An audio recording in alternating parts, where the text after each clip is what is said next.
vous allez bien? Ça va et vous? Oui, très bien. De quoi parlons-nous aujourd'hui? D'un film qu'on a vu récemment au cinéma, Oui. qui est un film d'horreur qui se nomme La Main. Il y est toujours au cinéma, donc si vous voulez y aller, c'est maintenant ou jamais. C'est du +16, d'une durée de... d'1h35. Alors Oui. attention, à la base, ce film est sorti en 2022, pas en France bien sûr, et c'est du moins de 12. Oui, Sauf qu'en France, ils ont décidé de faire +16. oui, parce que ça vise... Les acteurs sont des Les ados. adolescents. Ça vise clairement les jeunes adultes, avec des sujets qui peuvent être comparés à d'autres sujets plus graves. Voilà, on va pas dire les mots parce que YouTube n'aime pas certains mots. Exactement. Voilà, mais vous comprendrez grâce à notre pitch. Mais avant tout, c'est réalisé par qui? C'est réalisé par Danny et Michael Oui. Philippou, Très bien, son qui titre. sont deux frères. Connus, non. C'est leur tout premier film. Très bien. Pourquoi? Parce qu'à la base, c'est des youtubeurs qui faisaient des petits jeux dangereux dans leur jardin et qu'ils ont été repérés. C'est comme Jack Paul. Exactement. Et Logan Paul. Voilà, exactement. Et ils ont pu, grâce à ça, Oui, à leur chaîne YouTube, oui. créer leur propre film. Parce qu'ils ont eu pas mal de trophées, je sais plus, de récompenses, quoi. Ouais. Ils ont même fait appel à des cagnottes participatives, je crois savoir. Bon, très bien. Les acteurs sont-ils connus ou non? Alors, bien sûr, on a Sophie Wilde, qu'on peut retrouver dans la très bonne série Netflix You Don't Know Me, Oui. qui est On a l'actrice déjà fait principale. le Le retour. retour.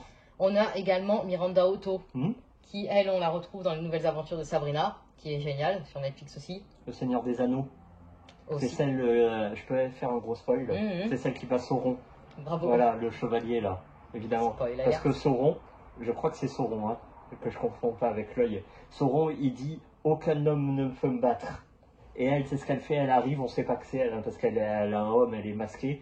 Bam, elle lui met un coup d'épée, elle le tue, elle lui fait c'est parce que je ne suis pas un homme. Et là, elle est blonde avec ses longs cheveux là, et voilà. Très classe. Voilà, je suis content, j'ai spoilé la Seigneur des Anneaux à tout le Bravo, monde. félicitations. Oui, Hein. merci. Et nous avons Zoé Terakes, Oui. qui est connue pour être une actrice non-binaire. Ah. À la base, c'est un homme. Très bien. Ah oui, c'est pour ça que plusieurs pays ont interdit ce film, notamment au Moyen-Orient. C'est parce qu'il y a des questions de transphobie, voilà. Clairement. Voilà. Elle a fait Wandsworth. Le pitch, vas-y, je t'en prie, cette fois-ci. Alors, c'est parti. On va suivre donc une adolescente de 16 ans, 16-17 ans, qui a récemment perdu sa mère. Alors, elle a toujours son père, mais elle est quand même un petit peu en conflit avec. Elle est en deuil. Le film va quand même porter sur le deuil, attention. Oui. Et elle a son ami qui a un frère, avec lesquels elle s'entend très très bien. Ils sont toujours fous ensemble. Hein. Voilà. Il va y avoir des soirées à la mode, où dans ces soirées, il va y avoir une main. Et on va voir les autres adolescents, à travers leur téléphone bien sûr, dans un état de... C'est comme la drogue du zombie, quoi. Ils ont l'air possédés. Ils ont l'air possédés. Voilà. Donc ils se disent, et si nous aussi on ferait pas une petite soirée avec la main? Ah, ça a l'air chouette. Évidemment. Allez hop, tout le monde y va. Après, il s'agit de faire des conneries. Voilà, tout le monde y va. Celle qui a perdu sa mère, sa copine et le petit frère qui a 11 ans, quoi. Oui, lui, il est très jeune. Il est d'une fragilité, déjà, rien que quand tu le vois de base, il est fragile. Faut dire qu'il est super jeune. C'est un enfant, lui, c'est pas un ado. Hein. Hop, c'est parti. Il n'y a pas de volontaire pour essayer la main. Bon, bizarre. Bon, la Sophie, elle y va. Allez, moi, je veux le faire. Parce qu'elle, sa mère est décédée. Et apparemment, au travers de la main, on verrait un mort. Oh. Espoir que ce soit sa mère. Sauf qu'évidemment, c'est pas des morts très sympas. Normalement, quelqu'un qui est mort, on n'ennuie pas. On n'essaye pas de communiquer avec lui. Bon, là, eux, ils essayent carrément de le toucher, quoi. Alors, c'est parti. Voilà. Tu mets la main. Tu serres la main. La main, elle est très belle. C'est une main en céramique. Oui.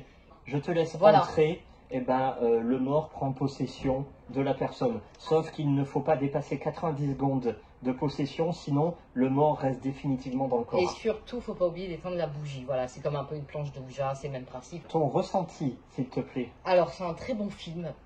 Le début commence très très bien avec une histoire de la main avec deux frères. On va très vite passer à autre chose, à l'adolescente donc. Et du coup, dès le début, on pourrait croire que ça va partir dans le gore. Oui. Mais pas du tout, c'est vraiment un film d'horreur. Il est quand même très bon, à savoir que c'est le tout premier film des deux frères, hein, donc c'est très encourageant pour la suite. Moi j'ai beaucoup aimé. Et il faut quand même avoir les bases de l'horreur pour bien comprendre le film. Tout va très vite s'enchaîner. On a bien compris que la Sophie, elle n'arrive pas à faire le deuil de sa mère et qu'à travers cette main, elle a l'espoir de la revoir. Il va pas mal de scènes surprenantes, notamment avec le frère qui a 10 ans. Passe au ralenti le train. Je sais pas ce qui se passe aujourd'hui, mais... Bon, moi j'ai trouvé le scénario super original, j'ai tout compris et j'ai été assez surprise par quelques scènes plutôt sanglantes, mais vraiment, vraiment très bien. Toi t'as aimé, t'as pas aimé, dis-nous tout. Moi j'ai aimé. Scénario très original, enfin de la nouveauté. Je crois que c'est le meilleur film de 2023 dans ce registre-là. En horreur, c'est quand même Insidious 5, il y a base, des bases. Il y a Cédric, on est d'accord. Insidious 5 d'abord. C'est du 16 ans, respectez les 16 ans. N'y allez pas avec votre petit frère de 14 parce que sinon il va faire des mauvaises choses. Donc on va faire le parallèle, hein, la possession des morts, ça se compare aux effets de la drogue. Hein, oui. Notamment la drogue zombie là aux États-Unis, etc. Vrai. Donc c'est pour ça que les jeunes adultes, puis comme tu disais aussi, il y a des scènes qui sont vraiment sanglantes et vraiment marquantes parce qu'elles sont très bien amenées. Ah ouais, elles sont vachement bien. Voilà.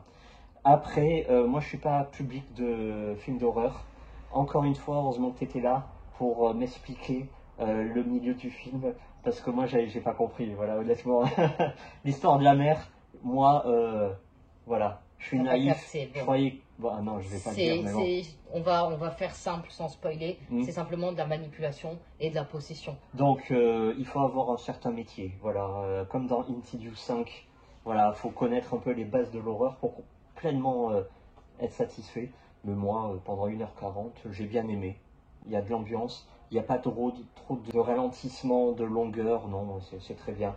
Il y a pas mal de screamers, mais pas que. Il y a de jolis effets de lumière, notamment avec la bougie à la fin. Oui, c'est vrai. Tout à la fin, il y a un plan avec une bougie. J'essaye de pas trop dire. Pour moi, faut y aller. Faut vraiment y aller. On vous le conseille franchement, amateur ou non d'horreur. Oui, totalement. Moi, j'adore les films d'horreur alors. J'ai vraiment rien à dire sur celui-là. Et là, pour une fois, c'est un film où il faut y aller quand même. Il faut aller au cinéma. Ouais, rien que pour le son. Voilà. Et l'ambiance. Parce que le film, attention, il est vraiment sombre. Hein. Vraiment sombre. Et en plus, il est sorti le 28 juillet. Donc là, on est le 15 août ou un truc comme ça. Il y aura personne en salle. Voilà, nous, on était 8. Donc, vous profitez. On est content quand on va voir un film d'horreur et qu'on n'est pas grand monde dans la salle. Franchement, on est content. Oui. Il n'y aura pas un esprit qui jette du popcorn. Voilà, exactement. Voilà, et vous qui criez pour rien. Exactement. Voilà, ça c'est bien. Hein, c'est génial. Les esprits frappeurs, c'est ceux qui frappent au siège. Oui. Voilà. Et après, toi, tu deviens aussi un esprit frappeur. Voilà, parce que tu n'as pas le choix pour répondre en fait. Au moment, voilà. C'est bon, ça rend fou cette histoire. Allez, merci. Hein. Et à très vite. Et à bientôt.